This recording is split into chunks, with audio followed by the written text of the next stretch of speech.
जय हिंद दोस्तों। भारत और बांग्लादेश के बीच में डिप्लोमेटिक रिलेशंस का डी भी नहीं बचा जब से मोहम्मद यूनिस से इंटरिम गवर्नमेंट के प्राइम मिनिस्टर या एडवाइजर या सलाहकार बने हैं।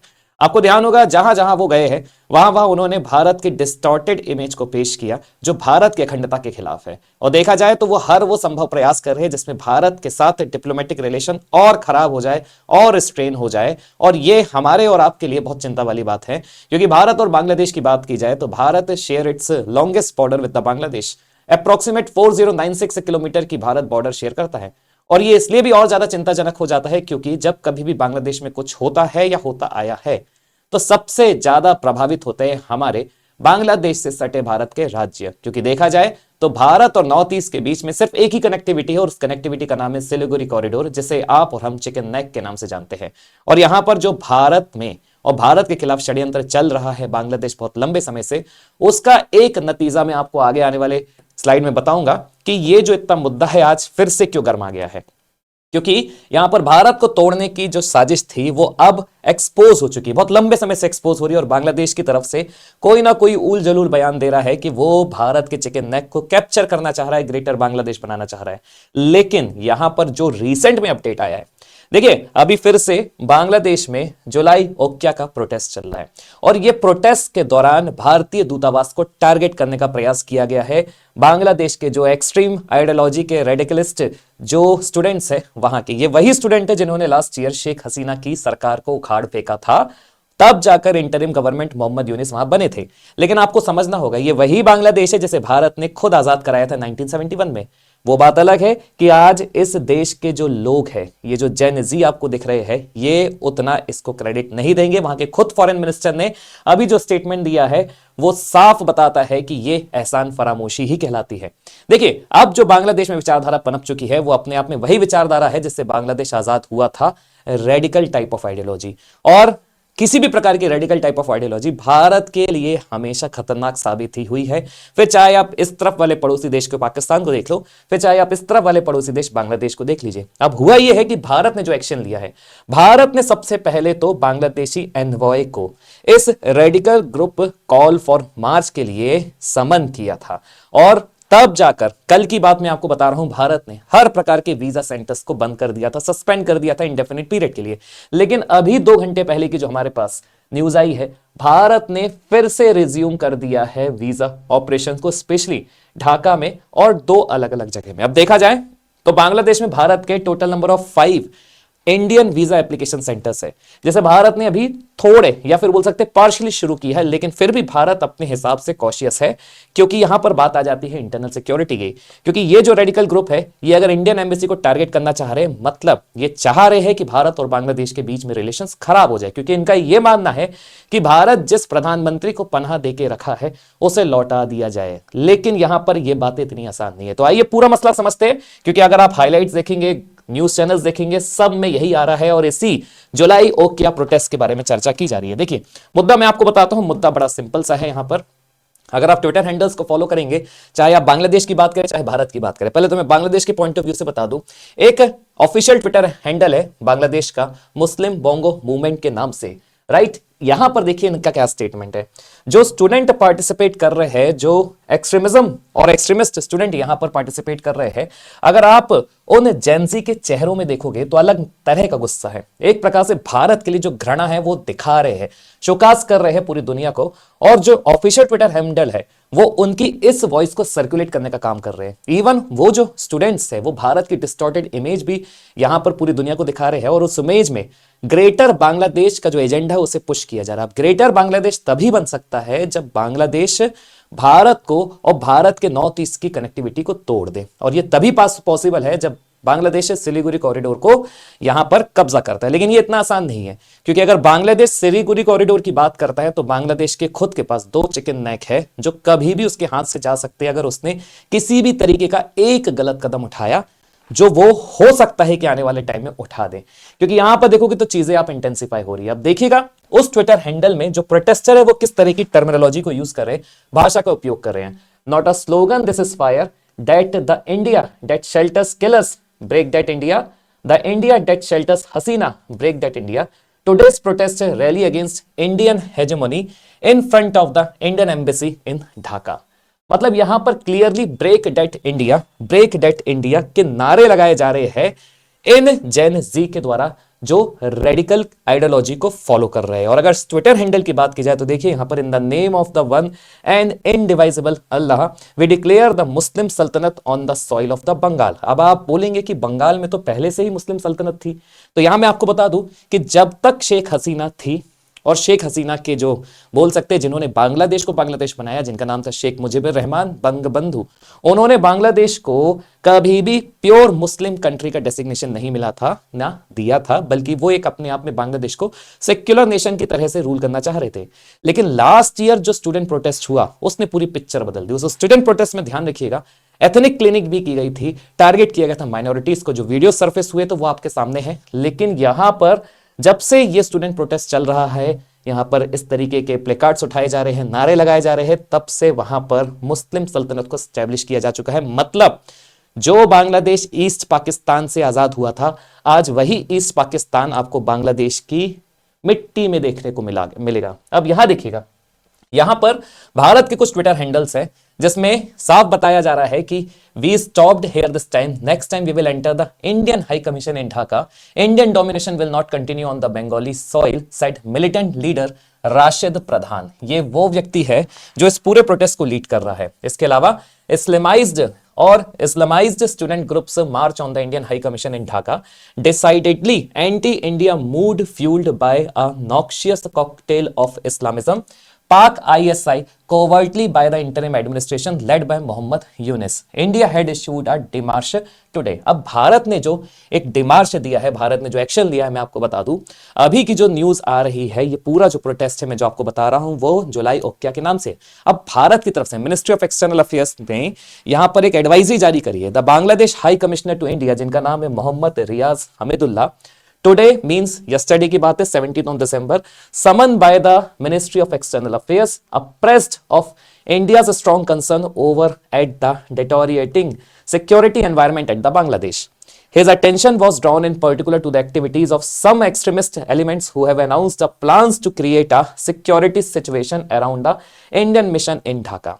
India completely rejects the false narrative sought to be created by extremist elements regarding the certain recent events in the Bangladesh। अब आप समझिए ये प्रोटेस्ट इतना ज्यादा इंटेंसिफाई क्यों हो चुका है, इसका भी मैं आपको कारण बता रहा हूं। क्योंकि यहां पर भारत की तरफ से अगर ये एक एडवाइजरी जारी की जा रही है जिसमें भारत स्ट्रांगली रिजेक्ट कर रहा है एक फॉल्स नैरेटिव जो वहां के एक्सट्रीमिस्ट एलिमेंट जनरेट कर रहे हैं, कि उनका एक स्टूडेंट लीडर था जिसका नाम है, मैं आपको दिखाता हूं यहां पर। देखिए हुआ यह है कि इस स्टूडेंट लीडर की जब अपन बात कर रहे हैं तो अभी आपने एक न्यूज देखी होगी कि शारिफ ओस्मान हादी, ये वो स्टूडेंट लीडर है जो इस प्रोटेस्ट में पार्टिसिपेट कर रहा था जुलाई ओक्या के। अब हुआ यह था कि ये जो शारिफ ओस्मान हादी आपको इमेज में दिख रहे होंगे, इन्होंने कुछ दिन पहले भारत के मैप की एक डिस्टॉर्टेड इमेज यहां पर दिखाने का प्रयास किया था। और ये डिस्टॉर्टेड इमेज को अगर आप ध्यान से देखोगे तो देखिए यहां से भारत का एक बड़ा हिस्सा नॉर्थ वेस्ट का गायब है, जिसमें जम्मू कश्मीर गायब है, राजस्थान का कुछ पोर्शन गायब है, पंजाब का कुछ पोर्शन गायब है, और सबसे बड़ी चीज यहां पर भारत का पूरा नॉर्थ ईस्ट बांग्लादेश के कब्जे में है। इसी को ये स्टूडेंट्स ग्रेटर बांग्लादेश बोल रहे हैं, ग्रेटर बांग्लादेश बोल रहे हैं। और देखिए इस ग्रेटर बांग्लादेश के मैप में पाकिस्तान भी कितने मजेदार तरीके से भारत के काफी सारे क्षेत्रों में कब्जा करके रखा है। देखिए इसके लिए भी ये सपना है, और बांग्लादेश के लिए तो बहुत बड़ा सपना है, क्योंकि ये वो देश है जिसे खुद भारत ने आजाद कराया है 1971 में with the help of the locals बोल सकते हैं। लेकिन स्टिल किसी देश की अगर सर्वाधिक सेना के जवानों ने सरेंडर किया था तो वो था पाकिस्तान के 90,000 सैनिकों ने। और क्या ही जलवे थे, आपको बताने की आवश्यकता नहीं है। भारत ने भूगोल पलट के रख दिया था। आप इसी से समझ सकते हैं कि भारत का पराक्रम 1971 के वॉर में क्या था। हाँ, कुछ दुर्भाग्यपूर्ण चीजें हुई होगी, क्योंकि जो हमने यहां पर लैंड एक्वायर करा था वो हमने वापस लौटा दिया था, जो हमारी चूक मानी जाती है। लेकिन स्टिल आज अगर बांग्लादेश है तो वो सिर्फ भारत की देन है, इसे बोलने में कोई भी दो राय नहीं है। अब हुआ यह है कि ये जो स्टूडेंट है जिसका नाम है शरीफ ओस्मान हादी, इसे अभी हाल ही में 2 दिन पहले कुछ अनजान गनमैन ने शूट कर दिया, जिसका इल्जाम ये जो स्टूडेंट प्रोटेस्टर्स है भारत के ऊपर लगा रहे हैं, जिसे भारत ने आज सिरे से नकार दिया। अब देखिए ये वही अनमैन या अननोन गनमैन है जिसकी न्यूज आपने अक्सर पाकिस्तान के रेफरेंस में सुनी होगी। और एक प्रकार से सीआईए भी ये कभी कभार क्लेम करता है कि ये अननोन गनमैन ऐसे कैसे है कि वो हमेशा उन्हीं को टारगेट करते हैं जो भारत के खिलाफ बोलते हैं, वो हमेशा उन्हीं को टारगेट करते हैं जो भारत के सबसे मोस्ट वांटेड हिट लिस्ट में होते हैं, फिर चाहे वो पाकिस्तान में हो, बांग्लादेश में हो या किसी और देश में ऑपरेट कर रहे हो, लेकिन करते वो काम भारत के हित का ही है। और यहां पर हर भारतीय उस अननोन गनमैन को सराहता भी है, प्रेज भी करता है कि भाई साहब होने चाहिए तो ऐसे लेजेंड होने चाहिए। लेकिन स्टिल जब से इसको शूट एट साइट किया गया तब से स्थिति बहुत ज्यादा खराब हो गई, और इसका जो पूरा एलिगेशन है वहां के स्टूडेंट प्रोटेस्ट किसके ऊपर लगा रहे, भारत के ऊपर लगा रहे, जिसे भारत ने सिरे से मना कर दिया है। देखिए anti India rhetoric and security concern क्यों बन चुके हैं बहुत ज्यादा, क्योंकि यहां पर देखेंगे तो कुछ फैक्शन है जो भारत को क्या एक्यूज कर रही है। पर्टिकुलर इस प्रोटेस्ट की बात बता रहा हूं, sheltering leaders of the previous regime, जिसमें शेख हसीना आ जाती है, और वो भी ये भी एलिगेशन लगाया जा रहा है कि बांग्लादेश के इंटरनल अफेयर्स में भारत का इंटरफेरेंस बहुत ज्यादा बढ़ चुका है। Student leader issued threats targeting India's north eastern region. कुछ इस तरीके से, यही नहीं बल्कि हर एक स्टूडेंट जो वहां का रेडिकल इस्लामिक आइडियोलॉजी को फॉलो कर रहा है, इस तरीके के नक्शे को शेयर कर रहा है अपने ट्विटर हैंडल पे। तो ये आप समझिए, ये कोई छोटा मोटा थ्रेट नहीं, ये सीरियस थ्रेट है, क्योंकि बांग्लादेश में जो रेजाइम चेंज हुआ है वो इन्हीं स्टूडेंट प्रोटेस्टर्स के कारण हुआ है। और एक प्रकार से देखा जाए तो हो सकता है कि इनका यूज किया जा रहा हो, एक इकोसिस्टम बनाया जा रहा है जो भारत के अगेंस्ट काम कर सके, लेकिन भारत को इसमें कॉशियस रहना पड़ेगा। इसके अलावा the killing of student leader Sharif Osman Hadi further inflamed the sentiments. और ये जो प्रोटेस्ट है ये इसलिए भी और ज्यादा इंटेंसिफाई हो रहा है क्योंकि यहां पर शरीफ उस्मान हदी को मार दिया गया है। These development have direct security implications for India, specially it's north eastern states. अब देखिए मैं थोड़ा सा आपको बैकग्राउंड बताता हूं कि आखिरकार भारत और बांग्लादेश के बीच में जो स्थिति है वो क्यों खराब हुई और इसका फैक्चुअल कोर रीजन क्या है। तो यहां पर जुलाई ओक्या का प्रोटेस्ट चल रहा है जिसमें इंडियन हाई कमीशन के डायरेक्शन में यहां पर प्रोटेस्टर्स मार्च कर रहे हैं। सिर्फ डिमांड की जा रही है शेख हसीना के एक्सट्रेडिशन की, जो बहुत लंबे समय से लास्ट ईयर से भारत में रह रही है। और आपको ध्यान होगा कि अभी रिसेंट में शेख हसीना को बांग्लादेश की कोर्ट ने डेथ पेनल्टी अनाउंस करी है इन हर एब्सटेंशिया, जब वो मौजूद नहीं थी। इमेजिन करिए एक नेता जो मौजूद ही नहीं है, जिसके लिए बोलने के लिए कोई उसका एडवोकेट ही नहीं है, सलाहकार ही नहीं है, उस कोर्ट में जिस कोर्ट का इकोसिस्टम खुद जस मोहम्मद यूनिस ने तैयार किया, वहां के जज ने शेख हसीना को डेथ पेनल्टी सुनाई है। कितनी बड़ी विडंबना है और कितनी बड़ी हिपोक्रेसी भी है जिसको समझना चाहिए। The march began from Rampura bridge but was halted by people blockades near North Badda. Authorities acted to prevent a breach of diplomatic security. और देखिए यहां पर भारत का रिस्पॉन्स क्लियर है। इस पूरे प्रोटेस्ट के लिए भारत ने समन किया बांग्लादेशी हाई कमिश्नर को, जो मैंने आपको बताया, और साथ ही साथ तुरंत जितने भी वीजा एप्लीकेशन सेंटर थे, टोटल नंबर ऑफ 5, भारत ने उसे सस्पेंड कर दिया ताकि किसी भी प्रकार का इंटरनल सिक्योरिटी थ्रेट ना हो, हमारे दूतावास में किसी भी प्रकार का नुकसान ना हो। वैसे तो भारत और बांग्लादेश दोनों ही वियना कन्वेंशन के तहत ऑब्लिग्ड है, जो 1961 में हुआ था, जिसमें दूतावास और दूतावास में जो अलग अलग देशों के या एक दूसरे के देश के जो पर्सनल्स रहते हैं उनको सिक्योर करने का काम हर एक देश का होता है। तो भारत और बांग्लादेश दोनों उसके सिग्नेटरी हैं। तो वियना कन्वेंशन के कारण देखा जाए तो दोनों ही देश ऑब्लाइग्ड है। अब देखिए करंट अनरेस्ट क्या है, तो यहां पर जुलाई 2024 अपराइजिंग सबसे बड़ा कारण है, जिसमें आवामी लीग जो शेख हसीना की थी उसे पिछले साल अगस्त में 2024 में गिरा दिया गया था। अपने आप में वो जेन जी प्रोटेस्ट था जो पहली बार आपको एशिया में देखने को मिला होगा। स्टैब्लिशमेंट ऑफ इंटरिम गवर्नमेंट था मोहम्मद यूनिस के द्वारा, और स्पेशल ट्रिब्यूनल ने शेख हसीना को, अभी बताया मैंने, इन हर एब्सटेंशिया क्राइम अगेंस्ट ह्यूमैनिटी के कारण डेथ सेंटेंस सुना दी थी। अब बांग्लादेश में हो ये रहा है, इसी प्रोटेस्ट के बीच में फरवरी के महीने में होने वाला है चुनाव, और चुनाव को अच्छे तरीके से संपन्न कराने की जिम्मेदारी बांग्लादेश की है। लेकिन लगातार ही आरोप लगाया जा रहा है कि भारत का इंटरफेरेंस है।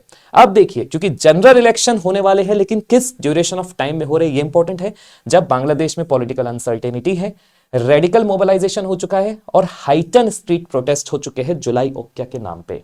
अब आप इमेजिन करिए यहां पर इलेक्शन होना इसलिए भी जरूरी है ताकि इंटरिम गवर्नमेंट ने जो एक तबाही मचा के रखी है, जो रिलेशन स्ट्रेन करके रखे हैं, एक डेमोक्रेटिकली इलेक्टेड गवर्नमेंट चुनकर आ जाए। लेकिन जब विपक्ष को ही और विपक्ष की ही पॉलिटिकल पार्टी को बैन कर दिया गया है, तो आप इमेजिन कर सकते हैं कि इलेक्शन ये फिर एक नाम मात्र का इलेक्शन है जिसमें मेजर पॉलिटिकल पार्टीज पार्टिसिपेट ही नहीं करने वाली। और यही भारत में रह रही शेख हसीना का भी कंसर्न है, कि जब हमारी ही पॉलिटिकल पार्टी को बैन करके रखा है, जिसने इतने लंबे समय तक रूल करके रखा है, तो फिर हम कैसे मान लें कि ये इलेक्शन भी फेयर होने वाला है।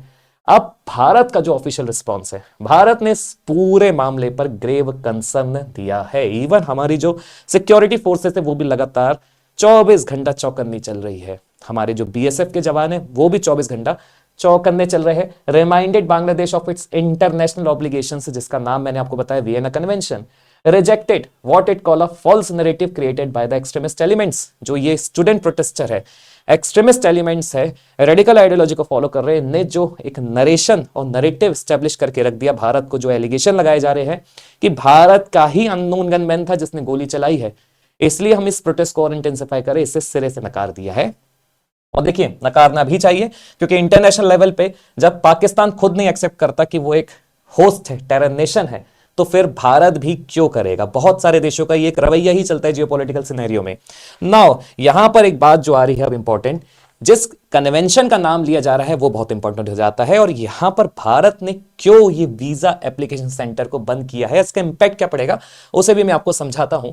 कि फिलहाल कल 2 बजे से वीजा सस्पेंशन है। अब इससे अफेक्ट कौन होगा, तो यहां पर मेडिकल टूरिस्ट है, ट्रेडर्स है और स्टूडेंट्स एंड फैमिलीज है जो बांग्लादेश से भारत आने का प्रयास कर रहे हैं। Indicates escalation from diplomatic concern to the administrative action. अब यहां पर भारत का ये एक प्रकार से एडमिनिस्ट्रेटिव एक्शन है, लेकिन अच्छी खबर यह भी है कि फिलहाल जो सस्पेंशन था उसे शुरू कर दिया गया है चुनिंदा IVA सेंटर्स में, जो इंडियन वीजा एप्लीकेशन सेंटर्स है वहां पर। अब पूरा मसला आ जाता है Vienna convention on diplomatic relations 1961 का, जिसमें दोनों ही देश भारत और बांग्लादेश सिग्नेटरीज है। अब इस कन्वेंशन में सबसे इंपॉर्टेंट आर्टिकल है 22, जो प्रोटेक्शन की बात करता है जितने भी डिप्लोमेटिक मिशन प्रेमाइसेस है उनकी, डिप्लोमेटिक पर्सनल से उनकी, मतलब यहां पर होस्ट कंट्री बिना किसी इजाजत के एंटर ही नहीं कर सकते, किसके, डिप्लोमेटिक पर्सनल्स के कंसेंट के बिना। Host state has a special duty to protect the mission from intrusion और damage and prevent any disturbance to the peace and dignity of the mission. इसके अलावा आर्टिकल 29, 24, 30 ये सिर्फ और सिर्फ सेफ गार्ड की बात करते हैं एम्बेसी पॉइंट ऑफ व्यू से। तो आप समझ सकते हैं कि बांग्लादेश के आर्मी पर्सनल्स की भी, वहां के नेता की भी अपने आप में मजबूरी है कि हमारे डिप्लोमेटिक पर्सनल्स के ऊपर एक आंच नहीं आनी चाहिए। कारण यही है कि वहां के सिक्योरिटी पर्सनल्स भी उसी इंटेंसिटी के साथ इस प्रोटेस्ट को दबाने का प्रयास कर रहे हैं जिस इंटेंसिटी के साथ वहां के जो रेडिकल आइडियोलॉजी वाले प्रोटेस्टर से प्रोटेस्ट कर रहे हैं। अब आपको कमेंट करके बताना है दोस्तों, जिस तरीके से मोहम्मद यूनिस ने भारत के साथ रिलेशन खराब कर दिए है, और एक जो हमें समय समय पर हिंट भी मिल रही है, क्योंकि हम इसे हिंट ही बोल सकते हैं कि समय समय पर हमें भी जो हिंट मिल रही है जिसमें बांग्लादेश भारत के नॉर्थ ईस्टर्न स्टेट्स को टारगेट कर रहा है, क्या आपको नहीं लगता कि बांग्लादेश के खुद के पास भी 2 चिकन नेक है जिसकी उसको आज चिंता करना चाहिए। क्योंकि भारत बांग्लादेश को और पाकिस्तान को, एक प्रकार से पाकिस्तान को तो ऑपरेशन सिंदूर के बहाने बता चुका है, लेकिन बांग्लादेश के लिए वो प्रैक्टिकल एग्जाम्पल था कि वो भारत अलग है और आज का भारत अलग है, और बांग्लादेश के साथ भारत का जो रवैया रहने वाला है वो भी बहुत अलग रहने वाला है। क्योंकि भारत को पता है कि बांग्लादेश को स्ट्रेटेजिकली इसको कैसे यूज करना है, और अगर बांग्लादेश ग्रेटर बांग्लादेश बन सकता है तो फिर भारत के भी कुछ स्टेट्स हैं जो ग्रेटर मिजोरम बन सकते हैं, ग्रेटर टिपरालैंड बन सकते हैं, ग्रेटर मणिपुर बन सकते हैं। बस उनको इजाजत चाहिए भारतीय सरकार से। जय हिंद दोस्तों, कमेंट करके अपना व्यू जरूर दीजिएगा।